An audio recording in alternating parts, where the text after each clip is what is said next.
Kevin B. Anderson's book, Marx at the Margins, offers a compelling historical examination of Marx's engagement with non-Western societies. Anderson, a professor of sociology and political science at the University of California, Santa Barbara, delves into Marx's writings concerning countries considered peripheral to industrial capitalism during his era, including India, Russia, Algeria, China, and Indonesia. Additionally, he explores Marx's commentary on the Polish and Irish nationalist movements and the American Civil War. Anderson's analysis focuses on Marx's lesser-known works, many of which remain unpublished in any language. His research extensively involves the Marx-Engels-Gesamtausgabe, MEGA, a comprehensive collection of German-language publications, letters, manuscripts, and drafts.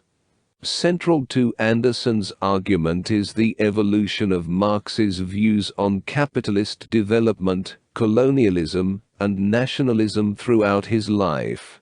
Initially, in the 1840s, Marx held a perspective that implied a linear progression, occasionally tinged with ethnocentrism, wherein non-Western societies would inevitably undergo absorption into capitalism and subsequent modernization via colonialism and the world market.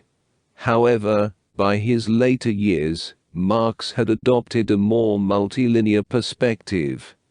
Anderson asserts that Marx became increasingly open to alternative development paths for non-capitalist regions. For instance, Marx suggested that Russia might achieve modernization through a progressive non-capitalist approach. Anderson effectively traces Marx's intellectual journey from the Communist Manifesto, 1848, through his journalistic writings in the early 1850s, the drafting of the Grundriss, 1857-58, the French edition of Capital, 1872-75, and his late writings from 1879 to 1882. The book comprises 8 chapters. Following an introductory chapter, Anderson explores the intricacies of Marx's writings on colonialism in India, China, and Indonesia during the 1850s. Chapter 1. Chapter 2 examines Marx's engagements with Russia and Poland during the 1850s and 60s, while Chapter 3 delves into his writings on the American Civil War. In Chapter 4, Anderson discusses Marx's evolving stance on Irish independence, illustrating how his perspective shifted over time. Chapter 5 analyzes Marx's changing viewpoints as evident in his drafts of the Grundriss and the first volume of Capital. Chapter 6 explores Marx's extensive documentation of non-Western societies during his later years, highlighting his detailed notes on pre-colonial Indian communal villages and various other societies in North Africa and the Americas. Anderson's response is, in part, a reaction to the criticism suggesting that Marx harbored ethnocentric views in his analysis of colonialism and capitalist development. Particularly, Marx's 1853 writings on India for the New York Tribune have been cited as evidence supporting this contention. Here, Marx introduced the concept of Oriental despotism, applying it broadly to various regions such as China, Egypt, Persia, and Mesopotamia, rooted in large-scale irrigation works.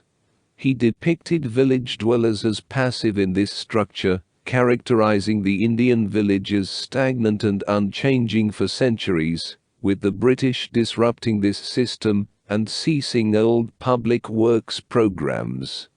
This perspective has faced significant criticism, notably from said 1994, who argued that despite Marx's initial sympathy for the colonized, his ethnocentrism ultimately prevailed.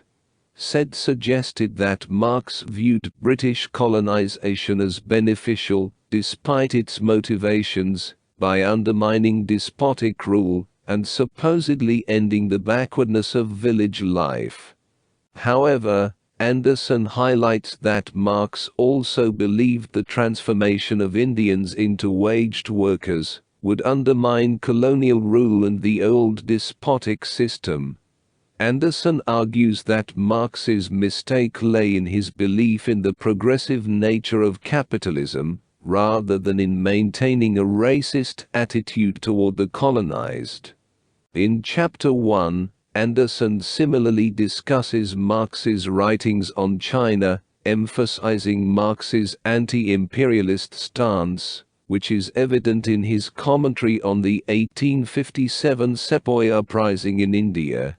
Marx's consistent condemnation of British actions during this period is highlighted, as evidenced by his 21 articles on the subject, complemented by an additional 10 articles by Engels.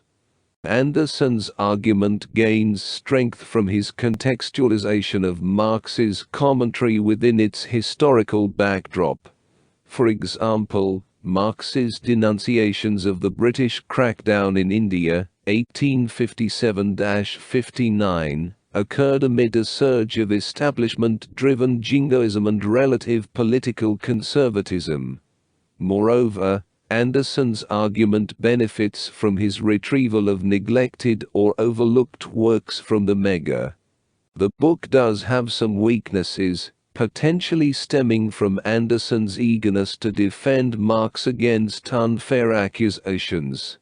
For instance, Anderson does not thoroughly critique Marx's views on pre-colonial India. Marx's assertion that Indian villages remained essentially unchanged has been contested by some of his followers, partly due to its reliance on distorted British accounts of the revenue system in colonial India, and its association with the criticized Asiatic mode of production, a problematic concept with broad historical and geographical implications. Anderson overlooks the subsequent developments in Russian Marxism that ensued after Marx's optimistic speculation regarding the potential for a peasant-based non-capitalist order in Russia. Marx's exchange of letters with Veres Asulik in 1881 highlighted his belief that Russia's village communes could adopt positive aspects of capitalist production without enduring its adverse effects, contingent upon successful transformations in Western societies through workers' revolutions.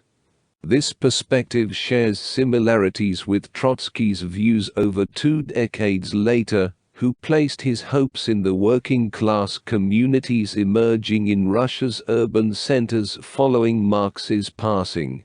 Including these developments would have reinforced Anderson's argument that Marxist theory is capable of evolving to encompass novel ideas about development. Despite this omission, Anderson effectively communicates his main argument, revealing the error in assessing the entirety of Marx's ideas on development, colonialism, and nationalism, based solely on early career writings. He suggests that Marx established a class-based framework capable of integrating unforeseen development trajectories and addressing non-class issues such as movements against imperialism or racism, imbuing Marx's framework with contemporary relevance.